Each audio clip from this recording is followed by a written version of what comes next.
Kerana kekuatan imanlah yang dapat mengatasi segala-galanya, segala cabaran, penceroba, tribulasi dalam kehidupan kita hari ini. Kerana itu kita perlu sentiasa menyemai, sentiasa membaca, bukan saja dengan aset amalan ibadat kita kepada Allah SWT sebagai punca input untuk lonjakan iman kita, tetapi juga aset amal-amal kebajikan yang begitu banyak untuk kita laksanakan, yang dianjurkan oleh agama kita, yang dibawa oleh Nabi kita Muhammad SAW. Sebab itu apabila iman ini sudah menjadi kelainan, menjadi manusia yang berlainan, yang kita tahu bahawa setelah menerima Islam yang sebenar-benarnya, maka perubahan total itu berlaku. Sebab itu mereka yang benar-benar strong imannya, kita akan nampak natijah ataupun kesan daripada penghayatan Islamnya, maka terselah dari sudut perilaku, tindakan, dengan kata lain dari sudut akhlaknya, berbeza dengan mereka yang iman yang kurang ataupun langsung tidak beriman dengan Allah Subhanahu Wa Taala. Jadi marilah sama-sama pada pagi ini untuk kita kembali beristighfar kepada Allah SWT, kembali bertaubat kepada Allah SWT, menjadi orang yang benar-benar beriman dan bertakwa dengan sebenar-benar takwa. Kerana itulah intipati yang kita nak hasilkan sebagai khalifah Allah SWT di atas muka bumi ini. Amin, amin ya Rabbal Alamin. InsyaAllah pada pagi ini nampaknya masih lagi kita berputar isu Palestin, dan saya nak bawa sedikit perkembangan terkini yang kita sudah sedia maklum bahawa selama 7 minggu peperangan buat pertama kali dalam sejarah perang Israel Palestin, atau kita kata terus Israel Hamas Brigade Al-Qassam, yang memakan masa yang begitu lama, dan buat pertama kali Hamas menolak gencatan senjata. Bermakna siapa yang nak gencatan senjata adalah bukan sahaja Israel yang bersembunyi di balik negara-negara Arab yang bacul ini, tetapi kita lihat inilah yang sedang berlaku, yang mana kita tahu bahawa kehancuran, kemusnahan yang berlaku selama 7 minggu peperangan di antara dua pihak, sebelah Hamas sekadar penduduk awamnya. Kalau ikut bilangan yang syahid, mereka hanya gunakan 5,000 pejuang saja. 5,000 pejuang daripada 40,000, hanya menggunakan 5,000 pejuang, dan syahid tak ramai. Kenapa? Kerana mereka tidak berdepan secara langsung, kerana banyakkan mereka bersembunyi di terowong-terowong, dan mereka akan keluar masuk. Kalau masuk dengan menggunakan senjata-senjata yang canggih ketika ini. Di sebalik Israel pula kita lihat sampai kepada tempoh 7 minggu, kenderaan yang musnah 335 buah, termasuk kereta kebal, termasuk yang kita sebut Marvel, kereta kebal yang terkuat di dunia, yang paling kebal di dunia, dan begitu juga kereta perisai, yang begitu juga hebat yang mereka letakkan. sepanjang perjalanan perang tersebut. Jadi insya-Allah pada pagi ini kita akan membawa liputan terus berkaitan perkara ini yang perlu kita mendapat info dan input, dan minta letak tepi mana-mana maklumat daripada CNN ataupun mana-mana media yang membawa naratif kepalsuan yang dikontrol oleh Israel selama ini, yang bukan membawa cerita sebenar tetapi sekadar naratif seperti mana yang saya sebut bulan lepas, naratif pembohongan mereka, tetapi dalam perang ini telah membongkarkan segala-galanya. Dan apa yang berlaku, saya nak tekankan ada 4 perkara strategi yang diletakkan oleh Israel. Sebab itu kita pelik kenapa dia bersungguh pula nak sambung pula gencatan, sambung balik perang. Ya, setelah seminggu gencatan senjata itu berlaku, sehari 2 baru ni baru start balik. Dan kita lihat bahawa apa yang berlaku, yang mana strategi mereka ialah pertama, memusnahkan sebanyak mungkin bangunan-bangunan penempatan di Gaza. Bukan sahaja penempatan rumah, kediaman, tetapi juga infrastruktur serta perkhidmatan services di Gaza, menjadikan kehidupan dengan matlamat, menjadikan kehidupan orang-orang yang berada di dalam Gaza bukan sahaja mustahil atau amat sukar bagi mereka yang enggan pergi. Ya, sebab tu dia serang dulu. Ya, kita pelik kenapa dia tidak langsung direct. Kalau tentera lah, tak pun melibatkan awam. Ya, sebab ini dia nak pastikan semua diratakan betul-betul bumi Gaza, barulah datangnya step berikutnya. Ya, sebab itu kita lihat apa yang berlaku, di mana lebih daripada 26,000 tan digugurkan ke atas bumi Gaza. Ya, semua dimusnahkan, termasuklah hospital, termasuklah sekolah, termasuklah masjid, termasuklah gereja, dan segala yang ada kepentingan kepada rakyat Gaza. Ya, tangki air, stesen elektrik, penjana tenaga solar, banyak lagi. Kesemua kemudahan-kemudahan itu nak memastikan bahawa mereka ini tidak akan bertahan lama. Macam kita lah, kalau air tak ada, ya, ke sana kemari lah. Ya, itulah yang berlaku, dan ini mereka ke arah mencapai matlamat tersebut.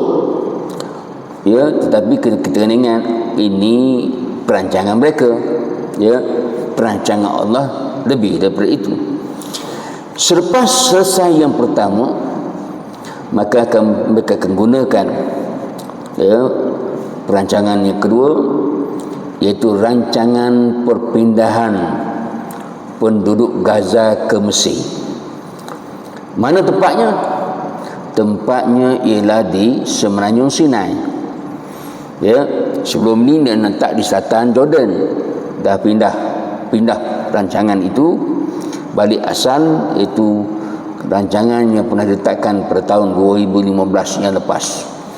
Ya, apa yang mereka lakukan untuk proses perpindahan ini, memastikan kesemua, membom, merobohkan terowong, merobohkan bandar dan kampung bersebelahan dengan sepadan Gaza, mana sebelah Mesir, berdekatan pekan-pekan kecil. Ya, dan saya mendapat sedikit info daripada sahabat saya, memang kawasan itu kosong. Ya, mana kawasan yang bersebelahan dengan sepadan Gaza, mereka awal-awal lagi roboh dan musnahkan. Kemudian bukan itu sahaja, mengetatkan kepungan terhadap penduduk Gaza. Mana nak keluar tak boleh, ya. Bukan itu sahaja, rejim Mesir telah menubuhkan bandar atau komuniti kediaman bertembok dan dikawal yang berfungsi sebagai penjara terbuka bagi penduduk Gaza yang bakal dipindahkan ke Semenanjung Sinai. Ini perancangan kedua. Selepas tak ada tempat lagi dah di bumi Gaza, mereka serang utara, mereka akan pindah dan beralih ke selatan dan menunggu masa untuk dibawa keluar daripada bumi Gaza ke Rafah. Dan ini sudah siap daripada awal, tunggu saja lampu hijau, ya, lampu hijau, maka mereka akan ambil semamai mungkin dan dimasukkan ke dalam kawasan bandar bertembok, ya, bandar bertembok yang dikawal ketat. Cuba bayangkan, ini perancangan yang kedua. Perancangan yang ketiga ialah setelah semua dipindahkan, dah tak ada seorang pun awam-awam yang berada di bumi Gaza, maka mereka akan direct terus, ya, menentang terus Brigade Al-Qassam, Hamas, Brigade Al-Qassam. Dan kita tahu inilah usaha mereka yang selama ini yang mereka lakukan, nak menghapuskan Hamas dan juga Brigade Al-Qassam sehingga ke akar-akar umbi. Ya, ini yang ketiga. Dan akhirnya yang keempat, selepas sahaja mereka berjaya, mereka meletakkan Gaza di bawah jagaan antarabangsa, menyerahkan kepada pihak berkuasa Palestin atau mengembalikannya kepada status sebelum tahun 1967 untuk ditadbir oleh pemerintah tentera Mesir. Sebelum Mesir berundur daripada Gaza, mereka memainkan peranan kawalan tersebut dan memainkan peranan di timbaran untuk mengawal keselamatan Israel. Ini 4 perkara yang perlu kita fahami yang mereka rancang sebelum ini. Ya, sebenarnya yang diisytiharkan oleh Netanyahu di PBB ini di antara yang mereka sebut disokong oleh negara-negara Arab jiran-jiran mereka. Dan kita lihat apa yang mereka rancang sekarang ini sudah berubah, ya. Kenapa berubah? Kerana mereka tidak menyangka kekuatan yang bermula pada 7 Oktober yang lepas melangkaui pemikiran mereka, pemikiran tentera-tentera Israel selama ini. Dan mereka tidak menyangka juga bahawa mereka terpaksa berhadapan dengan tentera-tentera hantu. Yang kita kata sebelah kita ini, akidah kita ialah tentera-tentera mereka yang diturunkan oleh Allah untuk membantu sepanjang peperangan tersebut.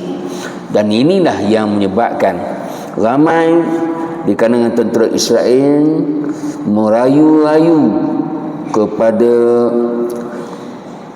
Netanyahu supaya jangan teruskan lagi peperangan tersebut, kerana kami berhadapan bukan dengan Brigade Al-Qassam tetapi tentera-tentera hantu yang menghantui kami di sekeliling. Ya, jadi inilah yang menakutkan mereka. Dan kita tahu bahawa mereka ini, DNA penakut ini bukan sekarang tetapi daripada dulu lagi. Dan inilah yang menyebabkan berlakunya perpecahan dalaman pemerintahan tentera Israel itu sendiri. Sebab itu saya nak menyebut satu peristiwa yang perlu kita tahu, yang menyebabkan Israel terpaksa mengisytiharkan kejahatan senjata menggunakan proksinya daripada negara Arab, di mana kita lihat untuk makluman semua, ini apa peristiwa yang perlu kita lihat, di mana mereka tidak menyangka. Ada dua peristiwa. Satu peristiwa ketika mereka sampai, saya nak tunjuk, ketika mereka sampai ke utara Gaza, mereka cuba masuk ke utara Gaza, tiba-tiba mereka diserang. Mereka yang diserang inilah yang kita nak dapatkan sedikit info.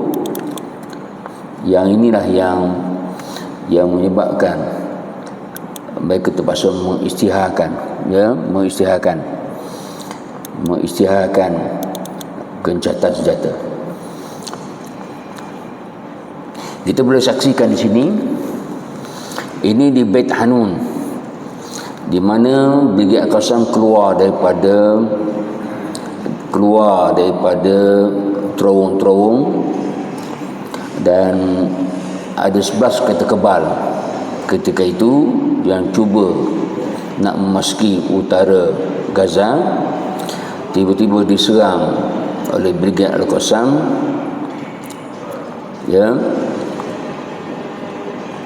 Ini video ini memang tak keluar mana-mana YouTube, tak keluar sebab dia kalau masuk pun di remove, sebab ini adalah live yang mereka ambil daripada ini. Dan bukan saja itu, bukan kereta kebal hancur, tetapi juga menawan tawanan-tawanan Israel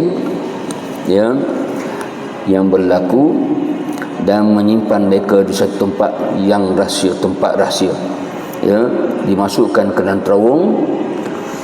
Dan inilah yang perlu kita ketahui, dunia perlu ketahui, yang menyebabkan jenderal tertinggi mereka terpaksa mengisytiharkan gencatan senjata. Kemudian kita lihat lagi, ini serangan bertubi-tubi di kawasan bukan saja At-Tawam dan Beit Hanun, dua kawasan yang besar yang melibatkan peperangan secara berdepan dengan Brigade Al-Qassam, yang mana target mereka kepada kereta-kereta kebal menggunakan peledak, RPG, peledak Yasin, bukan baca Yasin, peledak tu nama Yasin. Yang mereka tidak menyangka peledak inilah yang menyebabkan kereta kebal itu hancur. Saya tidak menyatakan itu. Kita perlu menyakini dalam surah Al-Anfal, Allah telah menyatakan, wa ma ramaita id ramaita walakinna Allah harama. Bukanlah kamu yang melontar senjata tersebut, tetapi sebenarnya Allah yang melontar. Maknanya selepas bantuan daripada Allah SWT, maka kerja Allah. Walaupun mereka mengiling kepala, mengakui bahawa kereta kebal yang mereka ada ini yang berharga 170 juta US dollar, bukan sikit anak tu, sebuah 170 juta US dollar, sebuah. Bayangkan kalau sekiranya melibatkan 100 lebih, cuba bayangkan berapa bilion yang mereka pasal habiskan untuk peperangan ini. Kemudian kita lihat di antaranya lagi yang kita boleh kongsi bersama, yang mana serangan bertubi-tubi ini yang sudah di remove daripada Facebook. Ini yang berlaku, ini di kawasan utara Gaza. Yang dia masuk rumah tu itu di sebelah pantai. Saya tunjuk betul sekali.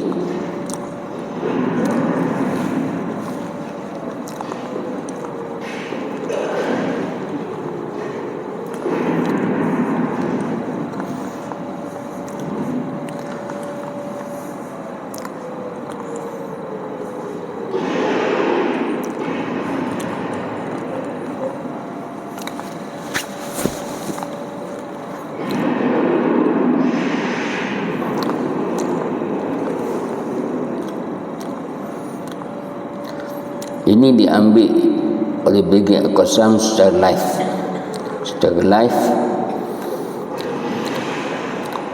untuk menunjukkan kepada dunia bahawa mereka adalah yang terkuat.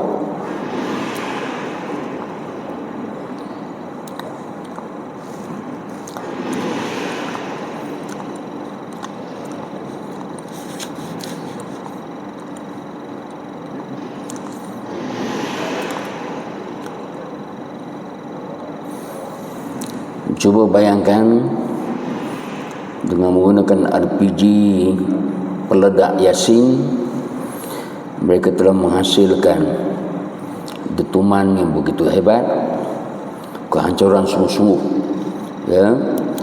Dan inilah yang juga kita perlu ketahui, bahawa kehancuran kawasan-kawasan bandar-bandar besar, kerugian yang pasal mereka tanggung, ya, setelah serangan roket-roket yang berterbangan sebelum ini ke atas bandar-bandar besar di Israel.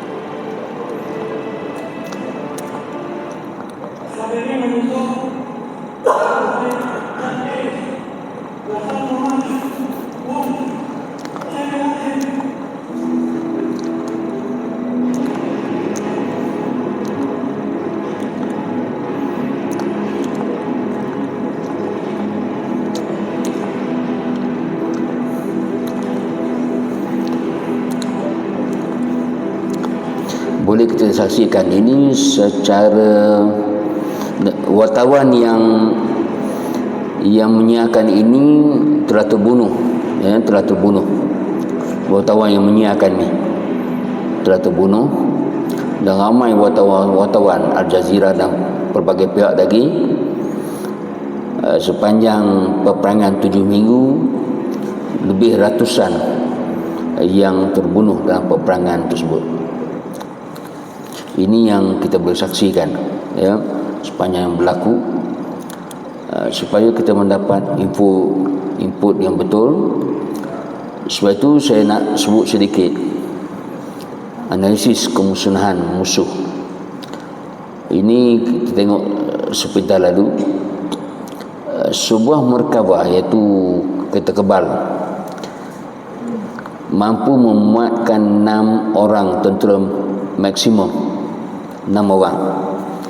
Sebuah kenderaan berperisai tank Neme mampu memuatkan 12 orang dalam satu masa. Kita ambil rata 8 orang. Ini yang berlaku ni bukan sekarang 160 buah. Yang ini yang berlaku setelah mana 4 minggu, sebulan, ya. Tetapi sekarang ni 335. Bayangkan 335 kali dengan 8, berapa, ya, tentera Israel yang terkorban. Suatu kejayaan buat pejuang Al-Qassam yang mampu maintain memusnahkan anggaran Kuartal 11 kenderaan berperisai sehari bersamaan 20% sehari sejak 15 hari. Ni baru 15, kalau sekiranya masuk dah 7 minggu, maknanya lagi teruk, ya. Berarti 30% aset tentera Israel telah musnah. Jika purata 20% ini maintain, Al-Qassam mempunyai baki jangkaan 49 hari. Yang tu kita kira itu dalam tempoh hampir sebulan. Ini 49 hari tambah lagi 1 bulan 20 hari. Ini melengkapkan dapat memusnahkan keseluruhan aset yang digerakkan oleh musuh di dalam Gaza. Sebab itu mereka telah mengisytiharkan, mereka itu iaitu Brigade Qassam telah mengisytiharkan, kami bersedia untuk sambung selepas gencatan senjata. Sebab apa?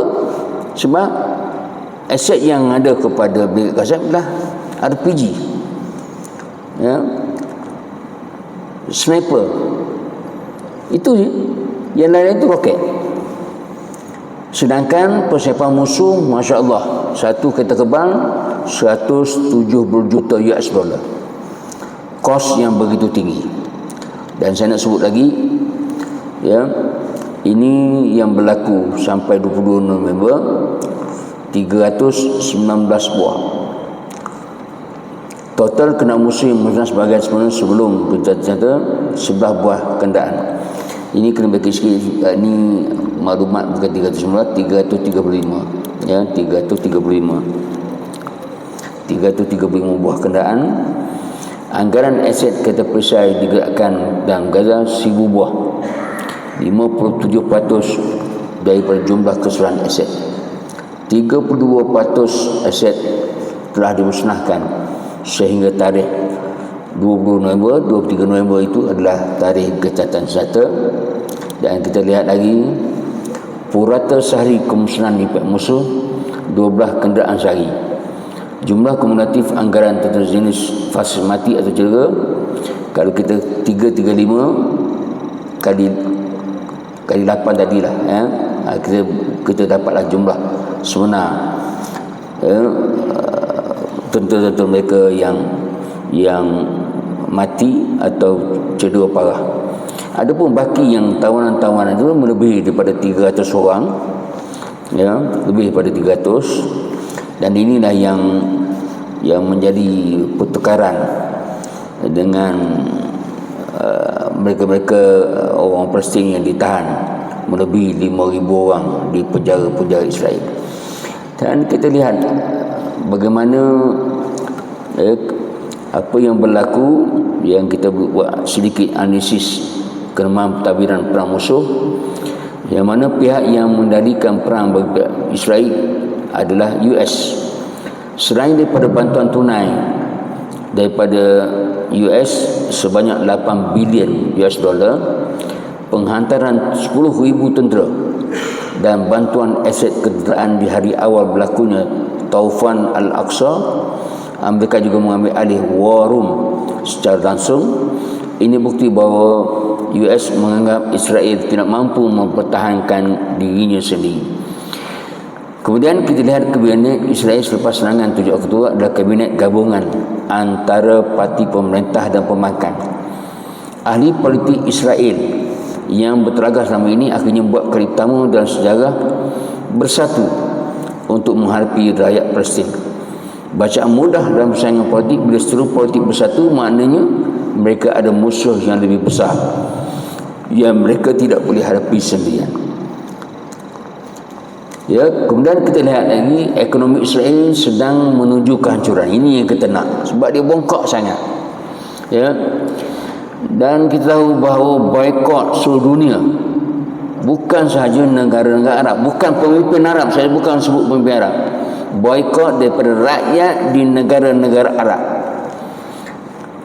Tambah lagi yang ada di seluruh dunia, memang mereka memboikot dan mendedahkan yang sebelum ini kita tak pernah dengar syarikat-syarikat Israel. Ya. Yang kalau kita dengar KFC, ya, McDonald, Starbucks, yang jenis-jenis makanan segera. Yang lain-lain tu dengarlah sikit-sikit. Tetapi dibongkarkan hari ini keseluruhan, ya, barangan-barangan Israel yang ada di merata-merata dunia. Ini yang kita nak. Ekonomi Israel sedang menuju kehancuran. Tiada kemasukan pelancong, tiada penerbangan dan lapangan terbang tidak lagi aktif. Kedai-kedai, hotel dan sebagainya sudah mula suram. Kos perang ni masa 20 hari ni, 20 hari itu ni dah masuk melebihi 8 minggu ataupun 9 minggu. 20 hari pertama sudah menanam belanja sebanyak 25 bilion US dollar. Ni angka dikeluarkan siapa ni? Ada mana satu penganalisis Timur Tengah. Dan kos harian sekarang adalah 1.3 bilion. US dollar. Ya. Dia bagi dia orang tak ada masalah lah bak kos ni, sebab hari-hari kita isap rokok. Betul tak? Hari-hari satu dunia isap rokok. Jadi yang tu cukup dah untuk cover balik. Betul tak? Ya. Yang kita dah isap rokok ni, membantu Israel.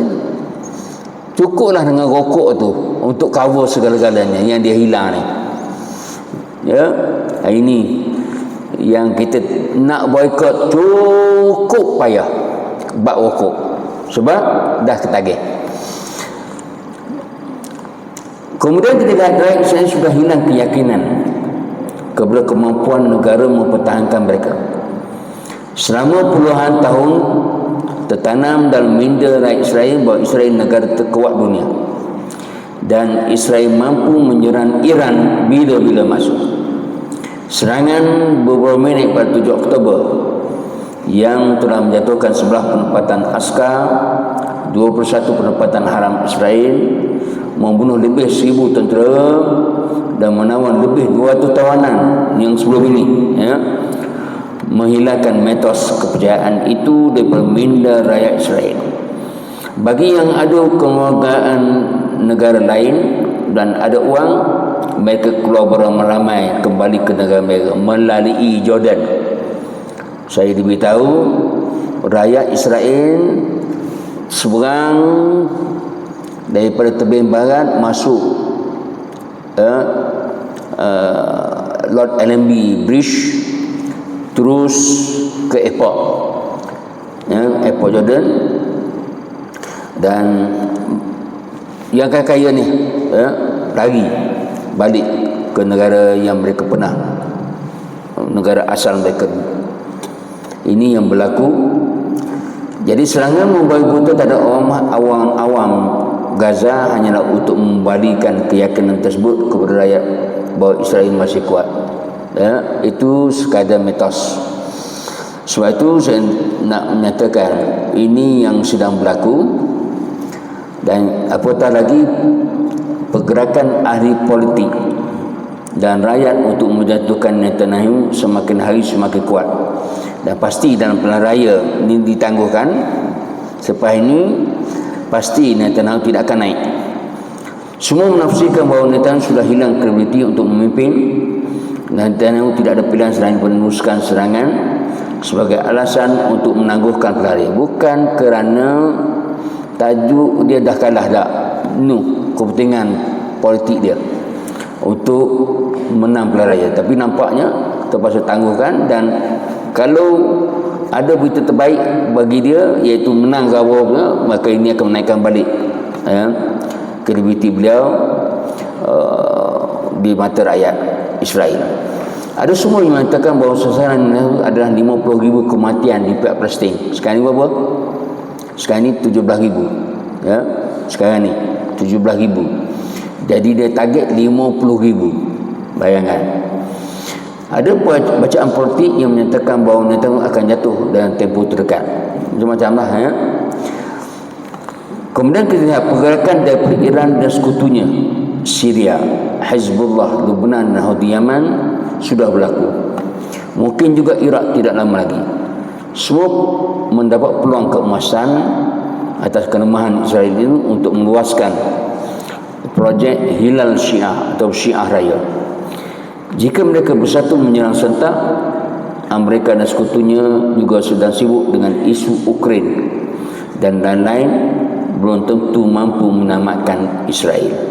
Kebetulan isu Ukraine sedang berjalan dan belum selesai, dan begitu juga Rusia sudah menyatakan secara jelas kalau sekiranya isu Palestin ini tak dapat diselesaikan dan Israel masih degil, maka beliau telah berbincang dengan Presiden Chechen Kazakov untuk melancarkan menghantar tentera untuk membantu Brigade Al-Qassam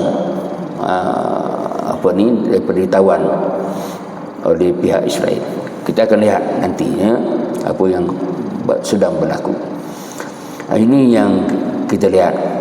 Jadi sebahagian pimpinan Fatah sudah mula mengubah cara pandang mereka kepada isu Palestin ini, Sebahagian pimpinan negara Arab Sekutu Israel seperti Mesir juga sudah mula menunjukkan ketegasan terhadap Israel dalam beberapa isu. Mereka sudah membaca bahawa arus sekarang bukan lagi berpihak kepada Israel. Ya. Ini yang kesan daripada apa yang telah berlaku dan sedang berlaku. Satu lagi saya lupa nak menyebut, yang mana Brigade Al-Qassam telah menyamar.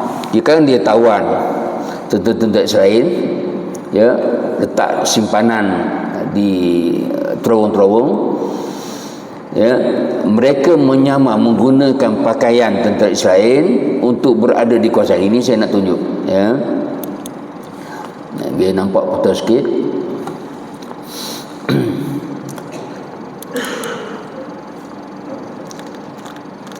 Ini nampak sikit besarkan dia. Ini Gaza, utara, tengah, selatan, ya, dan kawasan ini. Dan ramai yang tidak mengetahui bahawa Brigade Al-Qassam telah menguasai kawasan ini sampai serangan terakhir dekat dengan sepadan ni kawasan ni, ya. Kawasan ini mereka tidak isytiharkan. Brigade Al-Qassam tidak isytiharkan mereka sudah menguasai kawasan itu, sebab ini strategi politik, ya. Tetapi melalui sumber Telegram, ya, yang saya baca daripada Telegram atas nama A'lam Al-Askari di Kataib Izzuddin Al-Qassam, berita yang menyatakan bahawa mereka telah menguasai ini adalah benar, kerana kita tahu ketika serangan bertubi-tubi itu mereka telah mengalih ke kawasan ini. Mereka serang habis kawasan ini, ya. Ketika 5,000 roket-roket itu dihantar ke semua tempat ini, maka mereka ini tidak menyedari apa yang sedang berlaku, tetapi mereka menyerang kawasan-kawasan ini. Mereka itu ialah Brigade Al-Qassam menyerang kawasan ini. Jadi tentera Israel terpaksa datang daripada sebelah sini. Sebab ini kawasan Ashkelon ni disebut dalam hadis, sebut Ashkelon kawasan ni, ya. Ini kawasan yang ditawan oleh Brigade Al-Qassam. Sebab tu mereka datang melalui laut, bukannya melalui darat. Ini saya nak menyatakan berita benar, mereka bukan datang melalui darat, tapi mereka datang daripada sebelah sini. Dan mereka kenapa? Kerana pada awalnya mereka mengingatkan kawasan checkpoint ini adalah tentera Israel menjaga, tetapi mereka terkejut yang kita pernah dengar berlakunya serangan sama sendiri. Bukan, itu adalah Brigade Al-Qassam yang memakai pakaian tentera Israel. Ketika mana Brigade Al-Qassam mengawal pos-pos kawalan tersebut, maka tentera Israel datang. Mereka mengingat kawan-kawan mereka, sesama tentera Israel, tetapi terkejut apabila serangan itu dilancarkan oleh Brigade Al-Qassam. Mari kita tengok sikit video ini, bagaimana bukan sahaja kita lihat dengan kata lain tentera Israel, tetapi juga mereka menangkap informan yang bersebehat dengan Israel, yang memberi maklumat yang berada di luar bumi Gaza. Mari kita tengok sedikit.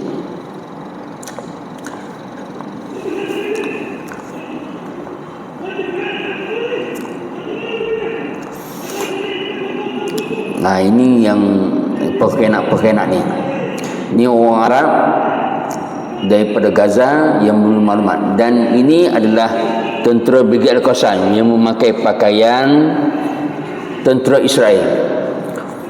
Mereka tidak menyangka bahawa itu berlaku.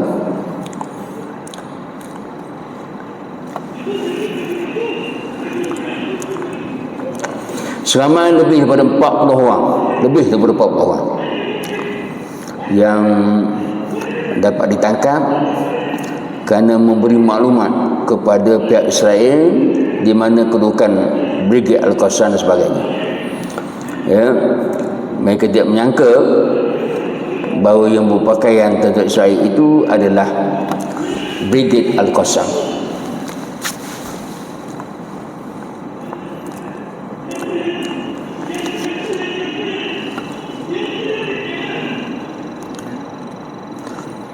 Ya, ini perlu saya dedahkan bagaimana mereka berjaya menangkap samai mungkin, dan juga mereka menggunakan kedudukan di pos-pos kawalan, ya, pos kawalan, ya, mana-mana yang melalui laluan luar Gaza ini, kita tahu bahawa mereka akan menyerang, ya, dengan serangan yang mengejut. Ini yang dapat disaksikan, dan ini satu pendedahan yang mengejutkan dunia, bahawa sampai tahap mereka menyamar memakai pakaian tentera Israel. Sedikit lagi untuk saya menyatakan, ya, masa depan Palestin, adakah ada hari esok untuk Palestin? Ini yang tajuk yang kita perlu